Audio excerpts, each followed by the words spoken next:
నీటి సమస్యలు ఉన్నాయి. రాయలసీమ డిస్ట్రిక్ట్స్ కానీ ప్రకాశం, నెల్లూరు డిస్ట్రిక్ట్స్ ఇవన్నీ కూడా ఫ్రీక్వెంట్గా డ్రౌట్స్ రావడం, దీనివల్ల అగ్రికల్చర్ పూర్తిగా దెబ్బతింటా ఉంది. రాయలసీమ మనం చూస్తే రతనాల సీమగా చేసే అవకాశాలు ఉన్నాయి నీళ్లు ఇవ్వగలిగితే. ఇటీవల ఒకప్పుడు అనంతపురం జిల్లా లోయెస్ట్ పర్ క్యాపిటల్ ఇన్కమ్ ఇటీవల కాలం 4-5కు వచ్చేసింది. ఈ హార్టికల్చర్ ఇవన్నీ వచ్చిన తర్వాత బాగా పికప్ అవుతుంది. రేపు రాబోయే రోజు నీళ్లు వస్తే రాయలసీమ ఏదైతే బాగా డెల్టా కంటే కూడా ఎక్కువ ఆదాయం వచ్చే పరిస్థితి వస్తుంది. ఇది రాయలసీమలో మీరు చూసిన తర్వాత అనంతపురం జిల్లా, నేనే ఒకప్పుడు రాయదుర్గ ప్రాంతాన్ని ఎడారిగా మారిపోతుందంటే ఎడారిగా మారిపోయే పరిస్థితిలో మారకుండా చేయడానికి నిధులిచ్చి అక్కడ ప్రయత్నాలు చేశాం. అలాంటిది ఇప్పుడు చాలా వరకు ఆ జిల్లా బాగుపడే పరిస్థితి వచ్చింది. అదే మరి కృష్ణా రివర్లో కూడా పైనుంచి నీళ్లు రాకుండా ఒక్కొక్కసారి పైనుంచి నీళ్లు రావడం లేదు, సకాలానికి పంట వేయడం లేదు, తుఫాను వచ్చినప్పుడు హార్వెస్టింగ్ వచ్చే పరిస్థితి వస్తూ ఉంది. అనేక ఇబ్బందులు వచ్చాయి. పట్టసీమ వచ్చిన తర్వాత అర్లీ క్రాప్ వేసి రైట్ టైంలో పంట తీసుకునే పరిస్థితికి వచ్చాం. నేను కిందన కూడా మీకు ఎక్స్ప్లెయిన్ చేస్తాను. ఇంకో పక్క గోదావరి, ఇక్కడ మీరు చూస్తే మొత్తం నీళ్ళని గోదావరి, కృష్ణాలో నీళ్లు తగ్గాయి, గోదావరిలో స్టిల్ నీళ్లు వస్తున్నాయి. నేను ఇక్కడ కూడా చూస్తే 2949 టీఎంసీ నీళ్లు ఫ్లడ్ వాటర్ సముద్రంలోకి పోతా ఉంది. ఇవన్నీ చూసిన తర్వాత సమగ్రంగా రాష్ట్రం మొత్తం నదుల అనుసంధానం చేసుకుంటే తప్ప కరువు కానీ వరదలు కానీ పూర్తిగా సమర్థవంతంగా ఎదుర్కోలేమనే ఉద్దేశంతోనే నేను ఈ ప్రాజెక్ట్ని ప్రపోజల్ తీసుకొస్తున్నాను.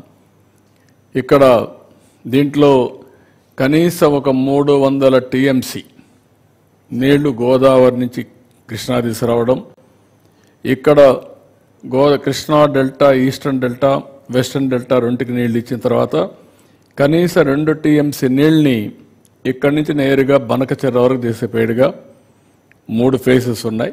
నేను ఎక్స్ప్లెయిన్ చేస్తాను. నెక్స్ట్, ఇక్కడ మీరు చూస్తే మొత్తం 50 సంవత్సరాల డేటా. కొంచెం జూమ్ చేయండి, పైన ఇంకొంచెం తగ్గించు. ఇప్పుడు మీరు చూసినప్పుడు 1970లోనే 3971 టీఎంసీ నీళ్లు సముద్రంలో పోయినాయి. ఇక్కడికి వచ్చినప్పుడు 25వ సంవత్సరం మీరు చూస్తే ఇది 94లో 5959 పోయినాయి. నిన్న కూడా 55 చూస్తే 4114 టీఎంసీ నీళ్లు సముద్రంలోకి వెళ్ళాయి. ఓవరాల్గా కరువు ఏరియాల్లో కూడా 2009 తక్కువ వర్షపాతం పడినప్పుడు 752 టీఎంసీ ఆఫ్ వాటర్ సముద్రంలోకి పోయే పరిస్థితి వచ్చింది. అంటే ఓవరాల్గా చూస్తే 2900, ఇది కిందికి వెళ్ళు, జూమ్ ఇట్ ఈ సైడ్, 50 years యావరేజ్ 2989, రఫ్గా 3000 టీఎంసీ నీళ్లు ఒక కృష్ణా గోదావరి మాత్రం సముద్రంలోకి పోయే పరిస్థితి వస్తూ ఉంది.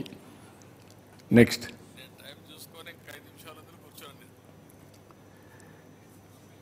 ఇది ఈ సంవత్సరం 4114 టీఎంసీ నీళ్లు నేను ఇప్పుడే మీకు చూపించాను. ఈసారి రిజర్వాయర్లో వాటర్ మేనేజ్మెంట్ చాలా వర్షాలు పడ్డాయి, వరుణ దేవుడు కరుణించాడు, ప్రభుత్వం కూడా సక్రమంగా పనిచేశాం. మేము నీళ్లు వస్తూ ఉంటే ఆ నీళ్లు రిజర్వాయర్లు పంపించడానికి శతవిధాలుగా ప్రయత్నం చేశాం. కొంతవరకు మా ప్రయత్నాలు ఫలించాయి. ఈరోజు మీరు చూస్తే ఫస్ట్ టైం చరిత్రలో ఇప్పుడు పంటలన్నీ వాడుకున్న తర్వాత total reservoir capacity in the state 983 TMC of water ఉంటుంది. అది మళ్ళీ షేరింగ్ కూడా ఉంది, శ్రీశైలం, నాగార్జునసాగర్ ఇవన్నీ. ప్రజెంట్ వాటర్ అవైలబిలిటీ 729 టీఎంసీ నీళ్లు ఉన్నాయి. 74% జనవరి 1కి నీళ్లు ఉండడం అనేది ఇది ఒక చరిత్ర. ఎప్పుడూ ఇది జరగలేదు. పంటలు అయిపోయిన తర్వాత, ఖరీఫ్ అయిన తర్వాత, రేపు రబీ వచ్చిన తర్వాత మొట్టమొదటిసారి ఖరీఫ్ కూడా అడ్వాన్స్ ఇచ్చేదానికి అవకాశం ఉంటుంది. వరదల కంటే ముందు, తుఫాను కంటే ముందు పంట తీసుకునే అవకాశం వస్తుంది. దాన్ని ప్లాన్ చేస్తున్నాం. ఇవన్నీ కూడా జరిగిన దానికి కారణం ప్రాపర్ మేనేజ్మెంట్ చేశాం. వరుణదేవుడు కరుణించాడు, వర్షాలు పడ్డాయి. ఆ వర్షాన్ని కూడా రెయిన్ వాటర్ని ఎక్కడికక్కడ ఫ్లడ్ మేనేజ్మెంట్ చేసి తద్వారా రిజర్వాయర్లకు మళ్ళీ ఇచ్చాం సకాలంలో. ఇవన్నీ కూడా కలిసి వచ్చి ఈరోజు వాటర్ స్టోరేజ్ చేయగలిగాం. నేను ఎప్పుడూ చెప్పేవాడిని, మనం కానీ సమర్థవంతంగా నదులు అనుసంధానం చేసి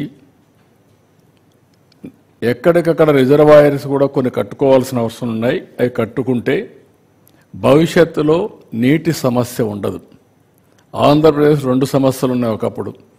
ఒక పక్క తుఫాన్లు, ఇంకో పక్క కరువు.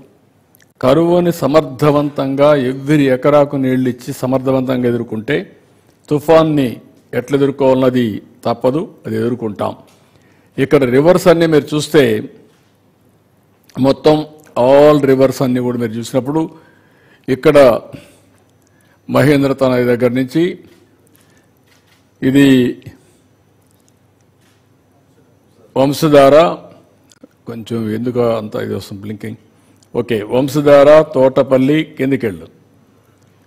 ఇక్కడ రివర్స్ అన్నీ దాటుకుంటూ శారద, ఆంధ్ర అవన్నీ కిందికి వచ్చి నెక్స్ట్ ఇక్కడ గోదావరి.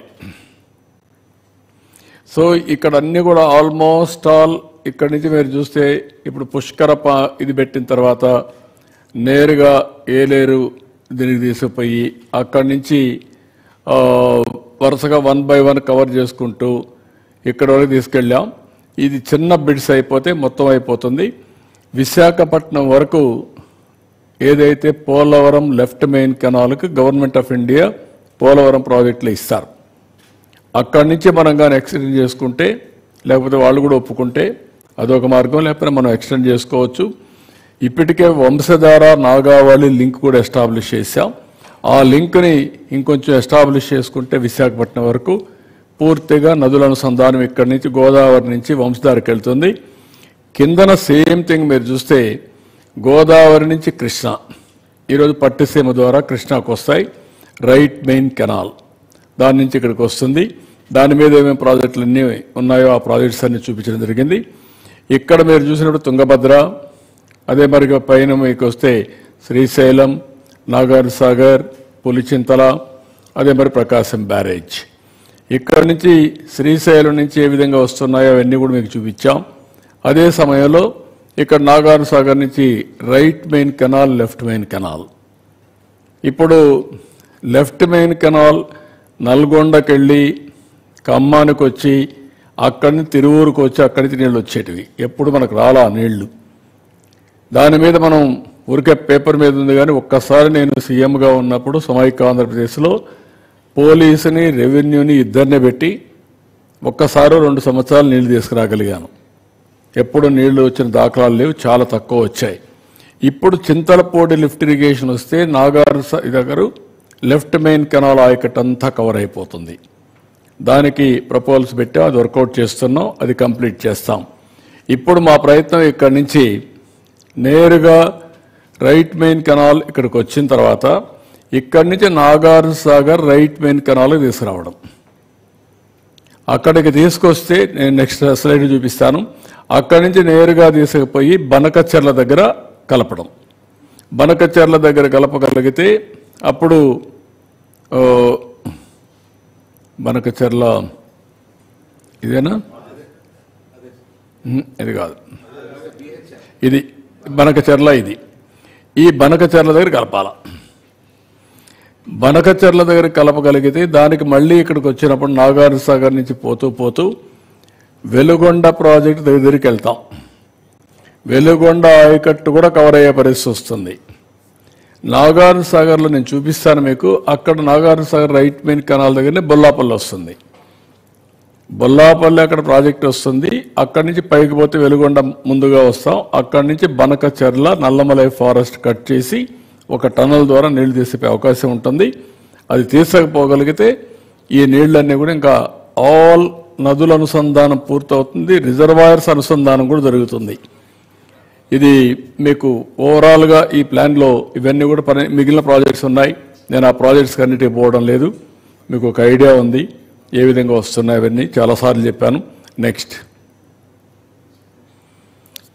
ఇక్కడికి వచ్చినప్పుడు ఈ ప్రాజెక్ట్స్ వల్ల 80 లక్షల మందికి, 80 లక్షలే కాదు, ఇది మనం పూర్తి చేయగలిగితే శ్రీకాకుళం, విజయనగరం, విశాఖపట్నం, ఈస్ట్ గోదావరి, వెస్ట్ గోదావరి 5 జిల్లాలు, కృష్ణా, గుంటూరు, దెన్ ప్రకాశం, దెన్ నేరుగా పార్ట్ ఆఫ్ ఓన్లీ బాదంతన కర్నూలు కొద్దిగా టచ్ అడుగు వస్తుంది తప్ప దానికి తుంగభద్ర అవన్నీ ఉన్నాయి. ఎడ్జేయాల చూస్తాం. అక్కడ నంద్యాల ఆ ఏరియా అంతా వస్తుంది. కడప, అనంతపూర్, చిత్తూరు, టోటల్ నెల్లూరు, మొత్తం రాష్ట్రం అంతా అనుసంధానం అయిపోతుంది. ఏ జిల్లా కూడా వదిలిపెట్టే పరిస్థితి రాదు. దీనివల్ల అదనపు ఆయకట్టు వస్తుంది. ఇది ఒక మాటలో చెప్పాలంటే it is a game changer. అందుకే దీని పేరు కూడా తెలుగు తల్లికి జలహారతి.